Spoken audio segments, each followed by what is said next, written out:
Hi everyone, Mayor Tom Schneider with another edition of Our Town. It's my pleasure to have as our guest today Bernice Foley. Bernice Foley has been living in Florissant for how long, Bernice? Since late 1949. Wow.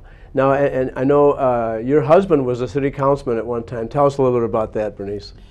Well, we was out here and we searched around and there was no representation here for Florissant.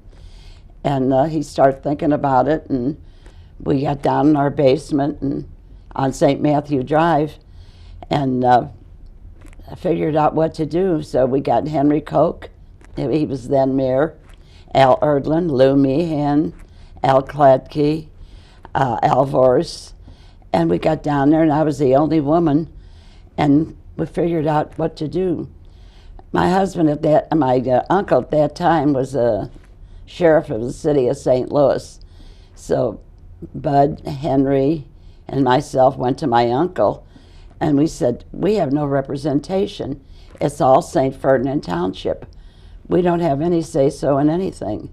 So you started a new club. Oh, absolutely, the Florissant Regular Democratic Club. You started that? I did. Wow. You started a lot of things in this town. Yes, I had the women's organization, Florissant Women, and I had Right to Work. I managed that for the pipe fitters. And I opened up the office for Amalgamated Union for Mr. Dunn and got him started. So I've been quite busy. And I had a rally for Mondale. He came here. We had over 2,000 people at Cross Keys Mall. Wow. And it was just wonderful. I mean, just to show up, and Mayor Laurie was there. He was the chief of police at the time. Yeah. And we've always had such a good police force out here. They just rally around and help all the residents as best they can. And I love Florissant. I know you do. And I know that you had some experience when you came here in politics. Well, when did you, how old were you when you worked on your very first campaign? 7.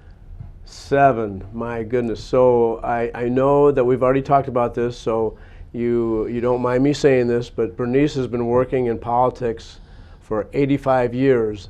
And I don't think there's another citizen in the United States that can say, or in the world even, that can say that they've been working for a republic form of government for 85 years with enthusiasm, and she's still going strong. Let's talk about some of the, we're going to go national for just a minute. I believe Franklin Roosevelt was the first president that you helped to get elected, right? Yes, he was. Tell us a little bit about that. Oh, I mean, it was just such a pleasure to work for him. I believe so much in him. It was all new out here, and we walked all the way to the farms, all the way to Riverview and Larimore Road. It was nothing but farmland when we moved out here. And that's when we decided something had to be done. So Mr. Roosevelt was just wonderful.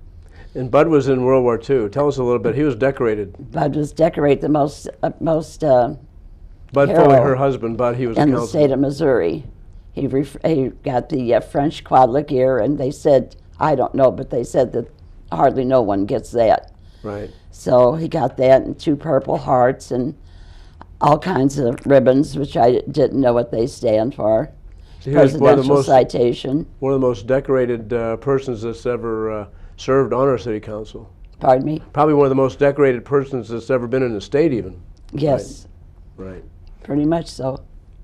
And then after, of course, Roosevelt died right before World War II was over, and President Truman took over. He was the vice president at the time. But then he ran, and everybody thought he was going to lose to Dewey. Tell us a little bit about that race when Truman ran for re-election. That was really funny. That was a big one. Oh, that was so funny. They kept saying, oh, he can't make it. There's no way he can make it. And he had a saying, and he carried it all through his administration, the buck stops here. And when he said that at a speech, in fact, I sang for him at Kiel Auditorium when he was here. I know that you were a singer. You were a nightclub singer sometimes, weren't you? I was a band singer. Yeah. Wow. And you sang at Truman's event? At the Kiel Auditorium. Wow. How many people were there, you think? Oh my God. The Kiel Auditorium was pretty big. I have no idea. Thousands and thousands of people. The house was packed. And she can still pack a song. She's belted out a tune from time to time at gatherings that I've been at. And after Truman, now everybody thinks of the Kennedy years with fondness. Did you enjoy working on the Kennedy campaign? Yes, I did. And he sent me a telegram to work. They started some sort of a thing, and I can't remember what it was. But anyway, I was to go out of town and everything else, and my husband says, he says, there's no way you can go out of town. He says, you work here. So that's what I did. I had to turn it down. Did you ever get to meet Kennedy? Yes, I did. Wow, tell us about that. I met him at the airport with all the other committee people there, and he was just delightful. Did he charm you? Very charming. Yeah. That was such a sad event when he was assassinated. I imagine. Tell us what that felt like. Well, when he got shot, I just couldn't believe that happened in our country, that anything as dastardly as that was. I just never heard of it, and I think I cried for a week. And I wasn't the only one. Men were even crying when that happened. It was a sadness similar to the sadness, although it was a little quieter sadness when Roosevelt died, but everybody just couldn't believe that he was gone because he was with us for so long. And then we get to President Carter. Did you ever meet President Carter? Yes, I did. He was very laid back and very soft-spoken, and he gave me a cup with his face on it, which I have yet. Yeah. And and he wrote a book, and he mailed that to me. Oh. I still have the book. Is that An Hour Before Sunrise, or a different one? I don't know. I've got so many books and so many things, I forget what I got. And then there's another charming president that I think you met. Didn't you meet Bill Clinton? Who? Bill Clinton. Absolutely. Yeah. Oh, now you talk about charmers. He is a charmer. I mean, he can just talk you into voting for anything. Is that right? Yeah, he was great. But one thing about him, he was sincere, and you felt that when you were with him and talking to him. And I have a picture of him signed and everything, and which I'm really happy. And I think he did a great job in this country. I think it was operating in the red, and then he pulled it up, and we were in the black when he was president. We were not in debt. The United States was on top of everything. Business was booming. Yes, absolutely. People were working. People were happy. They weren't worried about their next meal or how they were going to pay their rent. It was just a wonderful time of the year. What would you think about having another member of his family as president? I can't Hillary wait until she runs. Is that right? Absolutely. I'm already lining people up. Tell us about Hillary. I know you've met her too. Yes, I did. And she's funny. She's comical. She can be really funny, make jokes and everything else. And people that have not met her, just to meet her, you'd be so surprised. She's just plain every day. Yeah. Just plain every day, and so was he. I mean, and so intelligent, college graduates, and he started laughing. And I said to him, don't you use big words around me. I didn't go to college yet. And I says, chances are I'll never see college. And he started laughing, you know. And he says, somebody told me you were Irish. I said, yes, I am. I says, I go Irish from way back. And he says, I think I got a little bit of Irish in me. I said, you think? Now, I know that there's another person that you helped quite a bit, our current president, President Barack Obama. I know you were very involved in his campaign. I was really involved with that, yes.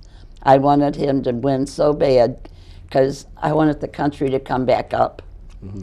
And he has done everything since he's been in that White House to try and get bills passed. And no matter what, if he stood for motherhood, they get against him. You know, you can tell that Bernice is a Democrat. Can you think of, there's got to be at least one Republican that you had some admiration for? I can't remember one. All right, we're gonna go right on. I'm sorry, but that's true. I just want to apologize to the Republicans that are watching that Bernice is a Democrat, dyed-in-the-wool Democrat, and so we'll interview a Republican on another show. So now let's talk about some of the governors that you've worked with. We go back to the days of we got Hearns and Holden and Teasdale, Mel Carnahan. Tell us about some of the governors of the state of Missouri that you remember. We had all good governors. We had very good governors, and I donated my time to them also. But Hearns was special. He was really a special person. And his wife, she was just charming. She was just everyday herself. And she wasn't politically oriented at that time, but she sure got involved afterwards. So when he was running, she really got into it, and her whole family. They're wonderful people. And no, let's talk about Walking Joe Teasdale with the hole in the shoe. He was a good person. I think we're very fortunate to have good governors most of the time. And then, of course, Mel Carnahan, and that was an unfortunate accident. Mel Carnahan was a great person, and it was just so sad that would happen to him. Just terribly sad, because he didn't live long enough to finish what he wanted to do in life. So I'm sad for the family. The voters appreciate him so much they put his wife in office. Yes. And she did a good job while she was in. Sure did. Mm. We also can talk a little bit locally. We go back to almost to the Bangert years. We go back to Judge O'Neill became mayor, Jules O'Neill, Mayor Clark, Mayor Koch, then Mayor Egan and Mayor Lowry. Tell us about some of the mayors that you worked with here in Florissant. I know you love Florissant so much. Well, when we came out here to Florissant, we met people like Bud was on the council with Ray Sturr, Joe Perkins. I just can't remember all of them. They were good workers. I'm losing my voice. We'll take a little drink of water.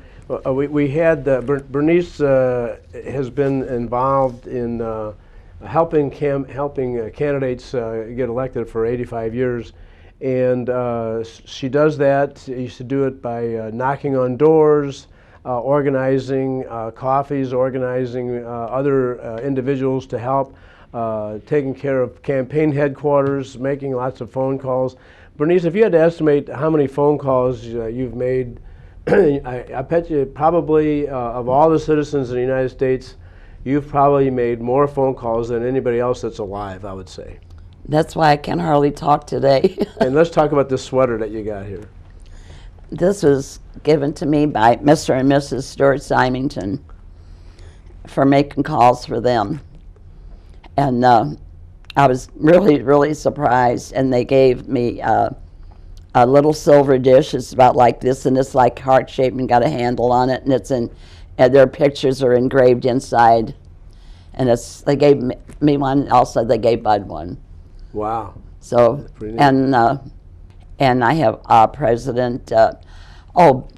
Bud did get to go to the White House, and he did meet Reagan. Okay. And we have a picture of Bud and him together. Right. So we have mostly all the presidents. I have a picture of them and little knickknacks from them. Bill Clay. Yeah, I just met with him last October. He was, I know he was that a very good congressman. He still is, yeah. And his son Lacey's doing a great job. Oh, I'm sorry, I got the Bill. Yeah, I had met Lacey recently. I have met Bill in the past, though. I've met Bill in the past. You also helped Vince Shamel in City of St. Louis. Oh, didn't you? yes. They were great. I mean, they knew where they were going, how far they were going, what they were going to do. They had goals, and they set their goals and they worked towards them.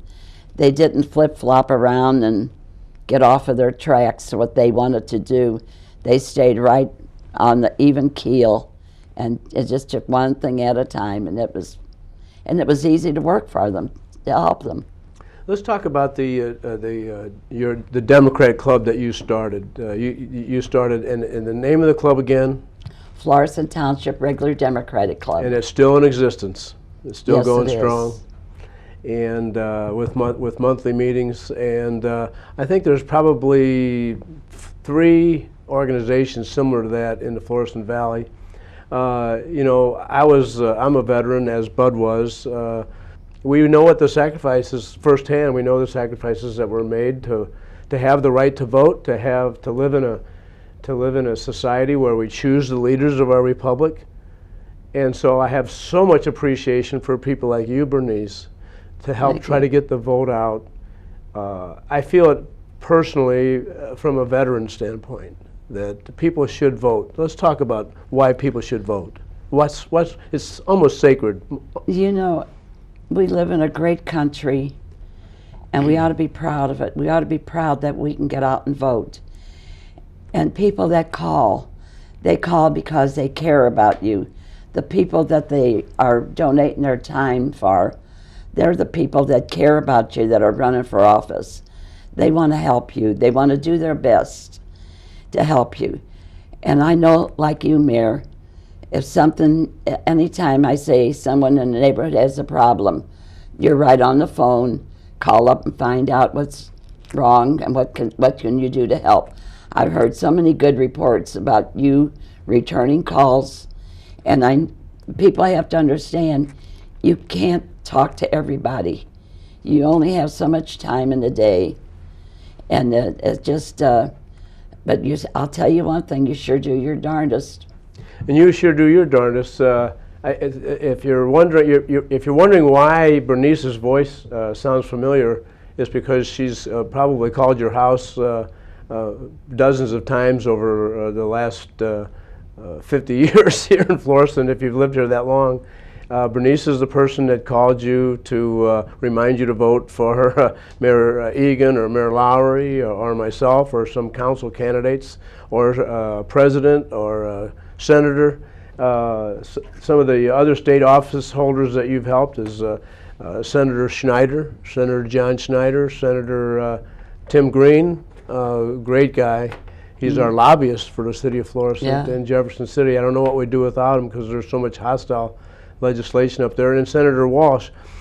You know, we have a second. Let's talk about something that I'm so concerned about. You know, you work so hard, Bernice, to get people in office. And then we have, in Jefferson City, we have this 8-year term limit. And just when a state rep or a senator is getting good at something, then they have to leave. What do you think about that? I think it's a shame. I think it's really a shame. With all the work and everything else that you put into it, pardon me, and I won't work for anyone unless I really believe in them, that I know that they're truthful, I know they really care about people. Otherwise, my uncle used to say, be careful who you work for. Just find out what they had for breakfast. And I thought he was crazy. I thought, what do I care what they had for breakfast? But what he meant was, watch, see that they don't lie to you, see that they're for everybody, not for a certain choice few. Check into that. So that's what we did, and that's what we went out and got 5 townships out of 1. So we'd have representation, not for us, but for you, the people, to have representation, because it means so much. I don't care if you're Democrat, Republican, Independents, you have that right to vote and vote your choice. And that's what the mayor always said, Bernice, don't get your Irish up. If they're not for me, he says, don't you say a unkind word about anyone. He says everybody has a right to vote and a right to run. And I admired him for that so much. And he doesn't want anybody saying anything bad about anyone. And I'm here to say, I swear to you, I just have so much faith in him and so much trust in him. And you know what? People will tell lies, and people will believe lies rather than the truth.